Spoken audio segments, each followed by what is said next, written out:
Pays situé sur la mythique route de la soie, l'Iran est à l'intersection des mondes arabes, turcs, indiens et russes. Immense par sa taille, presque 3 fois la superficie de la France, il est l'un des pays les plus peuplés du Moyen-Orient, avec 81 millions d'habitants. 80% d'entre eux sont des musulmans chiites. L'Iran contemporain commence sa construction en 1979 avec la chute du Shah, renversé par une révolution islamique menée par l'ayatollah Khomeini.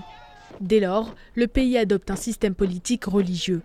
Le guide suprême reste le principal décideur sur les affaires de l'État et désigne les chefs du pouvoir judiciaire et militaire.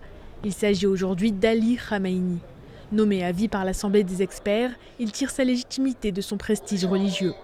Dans cette structure vient ensuite le président de la République, Hassan Rouhani. Élu pour une durée de 4 ans, il doit fidélité absolue au régime et reste sous la supervision permanente du guide suprême. Sur le plan économique, l'Iran peut compter sur ses richesses pétrolières.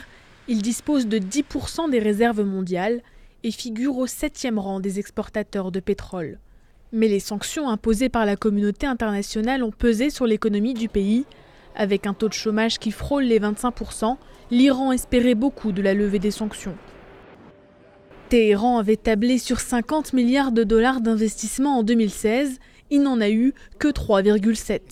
Et ces derniers mois, le spectre du retrait des États-Unis de l'accord avait mis un coup d'arrêt aux investissements étrangers dans le pays.